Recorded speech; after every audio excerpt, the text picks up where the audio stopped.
The sleek scout vessel of the Galactic Council moved silently into the edges of the Sol system. Its dark hull absorbed light rather than reflected it, making it nearly invisible against the blackness of space. Captain Tae-woo sat in his command, chair back straight and eyes alert as he monitored the ship's approach. "Standard observation protocol," he told his crew in a calm voice. "We maintain distance and stealth. Remember, we observe for 50 cycles before any contact decisions are made." The bridge crew nodded in understanding. This was routine for them, watching new species from afar, gathering data, and reporting back to the Council. Humans were just one more primitive species on the long list of potential future members. Senior Science Officer Gina worked at her station, her fingers moving quickly across the control panel. She frowned and adjusted several settings before looking up with concern. "Captain, there's something unusual happening," she said. "I'm detecting active scanning signals from the third planet. They appear to be tracking our position." "That can't be right," Tae-woo replied. He left his chair and moved to her station. "Their technology isn't advanced enough to detect our stealth systems. Check your readings again." Jinna ran another diagnostic. "Readings confirmed, Captain. They are definitely scanning us." Communications Officer Do-hyun suddenly straightened in his chair. "Captain, I'm receiving a transmission. It's coming from Earth." Tae-woo felt a cold sensation run down his spine. This was not in the protocol. No species at this development stage had ever detected a Council ship before. "Put it on screen," he ordered. The main display lit up with a simple text message. "Hello? We see you. Would you like to talk?" The bridge fell silent. 50 years of careful observation protocol had just collapsed in 5 minutes. "How is this possible?" asked Security Officer Haewon. "Our stealth technology is the most advanced in the galaxy." Tae-woo didn't have an answer. He studied the message again. The humans weren't showing fear or aggression, just curiosity. This was unprecedented. "Should we respond?" asked Do-hyun. Tae-woo thought carefully. The Council protocol was clear. Retreat and report if discovered. But something about this situation felt different. "Send our standard first contact greeting," Tae-woo decided. "Basic language package only." "Captain," Jinna interrupted, "I'm detecting movement from Earth. They're launching a small vessel." The bridge view screen showed a small ship leaving Earth's atmosphere. It was primitive by Council standards, but moving with purpose, directly toward their position. "Their ship has no weapons," reported Haewon. "It appears to be a simple transport vessel." "They're sending another message," Do-hyun announced. The screen displayed, "We're sending representatives to meet you. Please stay where you are. We come in peace." Tae-woo sat back in his chair, amazed by the humans' boldness. No species had ever initiated first contact this way. "Captain, what should we do?" asked his second-in-command, Jun-ho. "Council protocol demands we retreat," Tae-woo said slowly. "But this species has already broken every pattern we've established." He stood up and walked to the front of the bridge, looking at the approaching Earth vessel on the screen. "Prepare our meeting chamber," he decided, "and alert the Council that first contact protocols have been initiated ahead of schedule." Jun-ho looked concerned. "This could damage your career, Captain." Tae-woo nodded. "Yes, but consider what we're witnessing. A young species that not only detected our most advanced stealth technology, but responded with curiosity instead of fear. The Council needs to know about this now, not in 50 years." As the human ship drew closer, Tae-woo could see it was indeed primitive, welded metal plates, basic propulsion, and manual control systems. Yet somehow it had found them hiding in the darkness of space. "Send them docking instructions," he ordered. "Let's meet these humans." Later, as the airlock prepared to open, Tae-woo and his first contact team waited nervously. The door slid, open to reveal 3 humans in bulky spacesuits. They removed their helmets to reveal smiling faces. "Hello," said the lead human simply.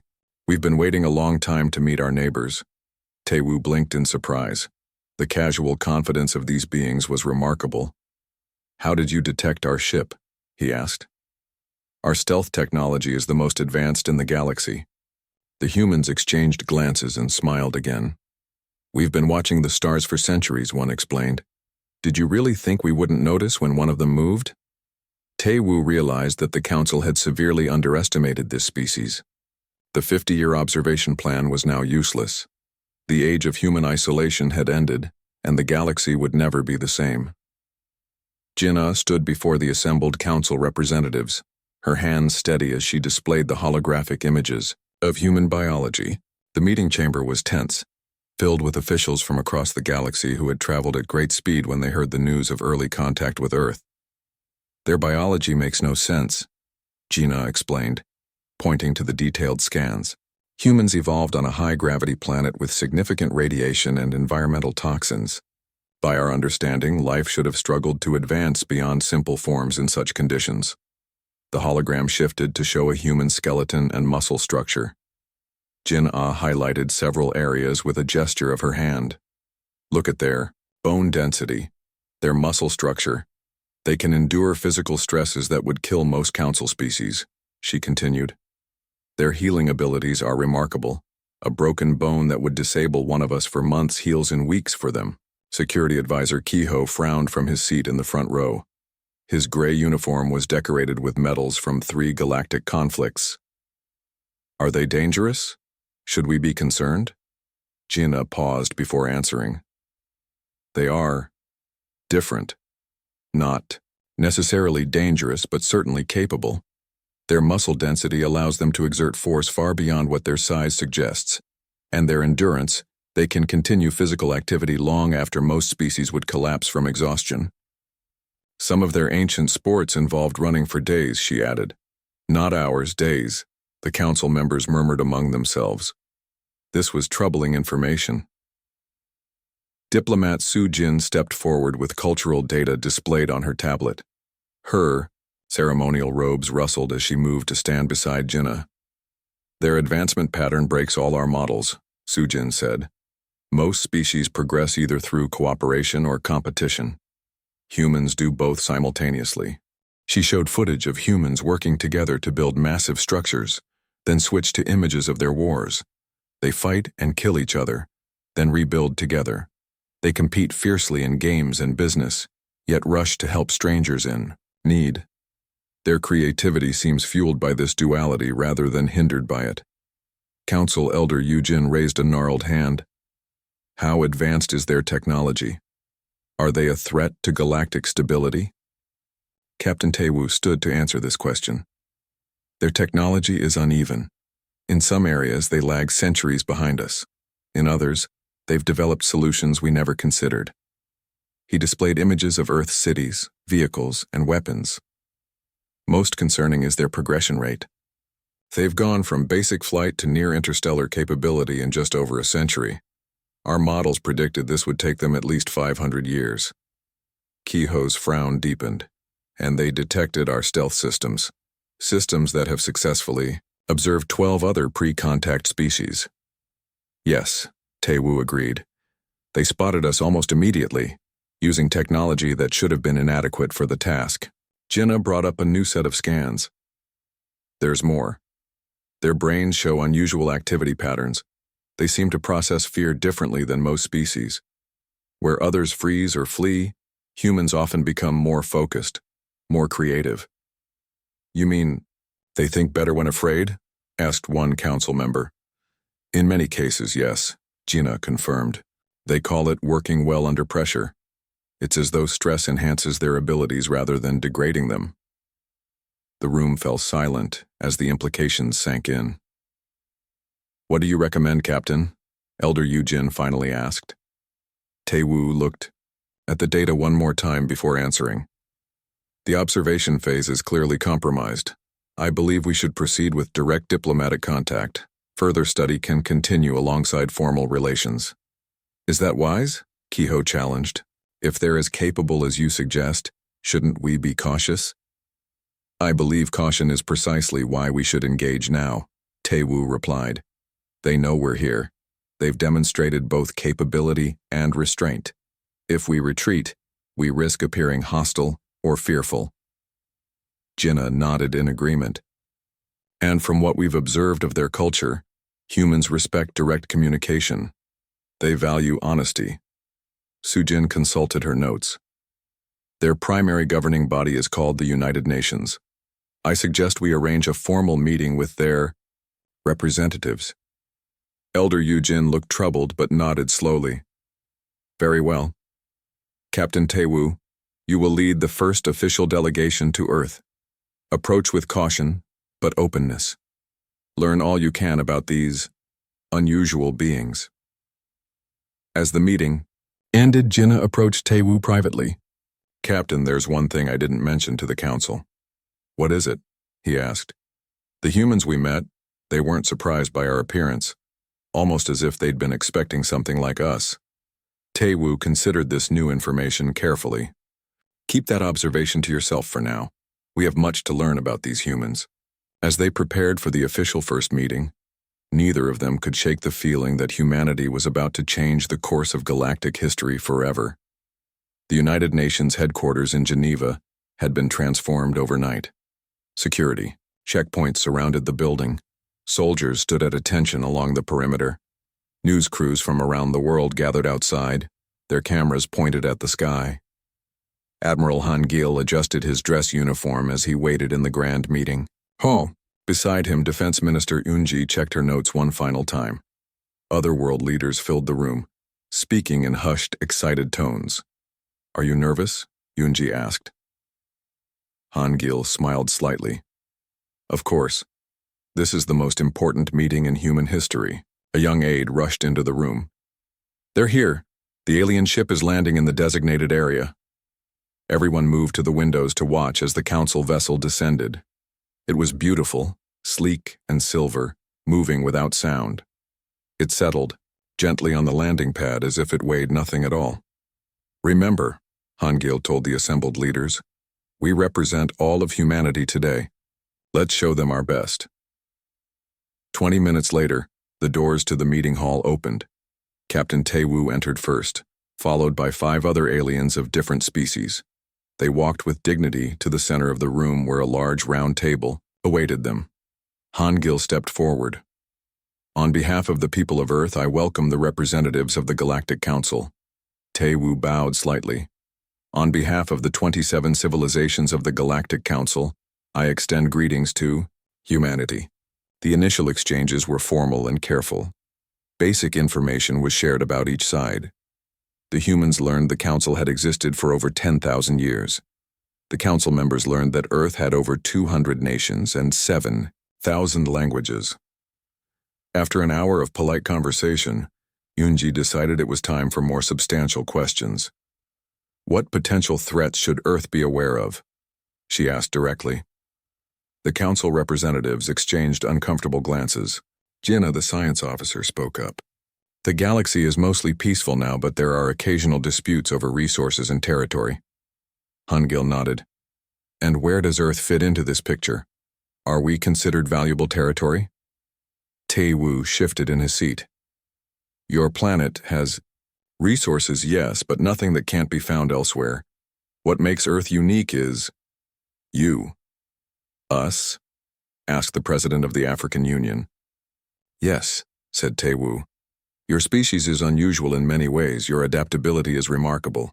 Diplomat Su Jin added, we notice your military forces are quite substantial for a species at your development stage. Han Gil smiled. Just a precaution. We've learned through our history that new encounters require preparation. The meeting continued throughout the day. Cultural information was exchanged. Music was shared. Food was cautiously sampled by both sides. During a break, Taewoo approached Han Gil privately. Your people seem very calm about meeting alien life. Most species experience widespread panic or religious crisis. Han Gil looked thoughtful. We've been imagining this day for centuries. In our stories, in our films, I think we were ready. When the meeting resumed, the topic turned to technology. The council offered to share certain advances in medicine and clean energy. And what about space travel? Asked Han Gil. Would you share propulsion technology? The council members looked hesitant. Kehoe, The security advisor spoke carefully. That is typically shared only with full council members after many years of integration. Hangil nodded.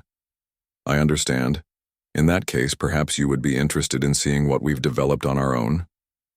He motioned to an aide, who brought forward a secure data tablet. On it were the schematics for Earth's prototype faster-than-light drive.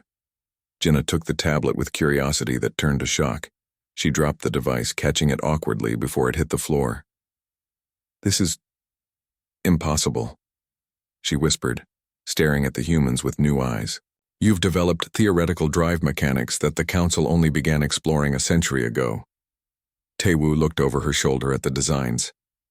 How far have you tested this system? Only small-scale models in controlled environments, Hangil admitted. We lack certain materials for full implementation. The council members huddled together, speaking rapidly in their own language. When they turned back, their expressions had changed.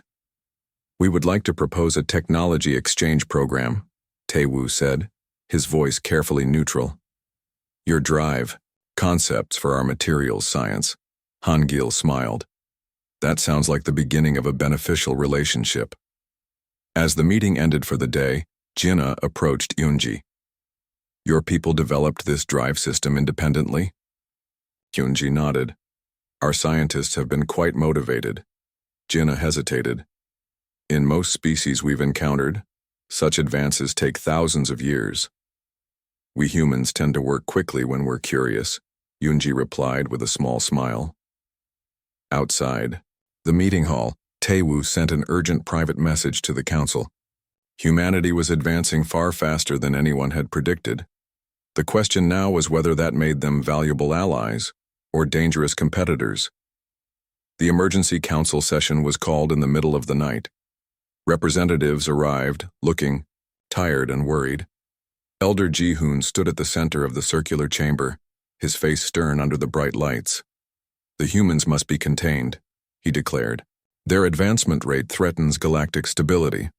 Captain Taewoo frowned from his seat. With respect, Elder, I believe cooperation is the better path. They have shown no hostility. Ji-hoon pointed to the display showing Earth's military capabilities. They maintain weapons that could destroy their own planet several times over. Their history is filled with warfare, and now they develop faster-than-light technology in a fraction of the expected time. Several council members nodded in agreement. Fear was spreading through the chamber. I propose immediate action, Ji-hoon continued. We must limit their technological growth while we can still control the situation. Ki-ho stood next to Ji-hoon. My security team has prepared a plan to disable their defense systems temporarily. This would give us leverage in negotiations. Taewoo stood up in protest. This goes against all council principles. We cannot attack a species that has welcomed us peacefully. His objections were noted but overruled. The vote was quick and decisive. The council would act to contain humanity's potential threat. Meanwhile, on Earth, Defense Minister Yoon-ji was working late in her office when an alert flashed on her screen. She immediately called Admiral Hangil. Multiple unauthorized access attempts detected in our defense network, reported Security Chief Min-ho when they gathered in the command center. The pattern matches council communication protocols. Hangil's expression darkened. So they're testing our defenses. The attempts are sophisticated, Min-ho explained, showing them the data. But our systems were designed to detect exactly this kind of intrusion. Yoon-ji looked at the admiral. Your suspicions were correct. Hangil nodded grimly. Activate countermeasures but maintain diplomatic posture. We need to see how far they're willing to go. Across the globe, hidden defense systems quietly came online. Satellites shifted positions. Underground facilities powered up. Yet on the surface, nothing appeared to change. The next morning, when Taewoo arrived for the scheduled diplomatic meeting, he was surprised to find Hangil calm and smiling as usual. I trust you slept well, Captain? The Admiral asked pleasantly. Yes, thank you, Taewoo replied, feeling uneasy. Had the Council's actions gone undetected, the meeting began normally. Cultural exchange discussions continued. Trade possibilities were explored. Then, without warning, Hangil changed the subject. Let's talk about trust, he said. It's the foundation of any relationship. Taewoo shifted uncomfortably in his seat. Of course. Hangil placed a small device on the table. It projected a holographic display showing detailed logs of the previous night's intrusion attempts. We detected your vessels 3 years ago, Hangil revealed, his voice still calm but his eyes hard. Long before you entered our solar system, we've been preparing while talking. Taewoo felt a chill run down his spine. I don't understand. Your stealth technology is impressive, Hangil continued. But we developed detection systems specifically looking for the energy signatures that must exist in any spacecraft. We've been watching you watch us.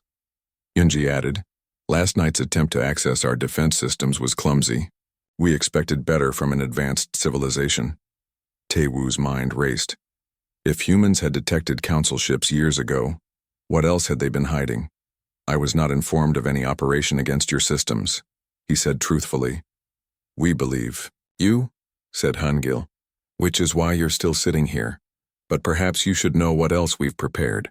The holographic display changed to show Earth's hidden defensive capabilities. Orbital platforms disguised as communication satellites, energy weapons concealed within mountain ranges, a fleet of spacecraft hidden on the far side of the moon.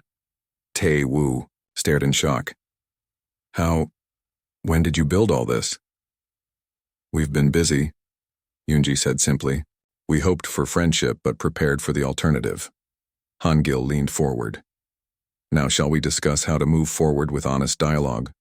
Or would the Council prefer a different kind of relationship with Earth? Taewoo realized he had made a terrible mistake in his assessment of humanity. They weren't just quick learners or resourceful survivors. They were master strategists who had been playing a much deeper game than anyone realized. I need to contact the Council immediately, Taewoo said. Of course, Hangil agreed. And while you do, please share something with them. What's that? Tell them we could have disabled your ships last night but chose not to. We still prefer peace. But we are ready for whatever comes next. As Taewoo hurried back to his ship, he realized the Council's worst fears had already come true. Humanity wasn't just catching up to galactic civilization. In some ways, they were already ahead. The Council chamber was in chaos. Representatives shouted over each other as Taewoo's report played on the main screen. The massive circular room, usually a place of order and calm discussion, now resembled a storm. They detected us years ago, Elder Ji-hoon shouted, his face flushed with anger. They've been developing weapons while pretending ignorance. Kiho pounded his fist on the table. We must act now before they become an even greater threat.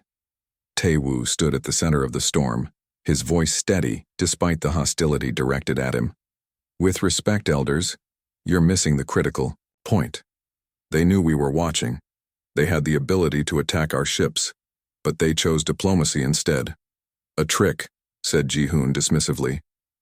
A clever strategy to gain time. Is it? Taewoo challenged. Look again at their defensive systems. They built protection, not invasion fleets. They developed shields, not planet killers.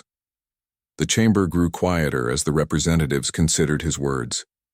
Even when they caught us trying to breach their networks, they responded with restraint, Taewoo continued.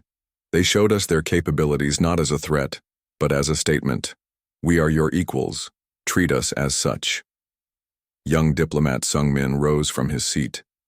Unlike most of the representatives, he had spent time on Earth, learning their languages and customs. Captain Taewoo is right, he said.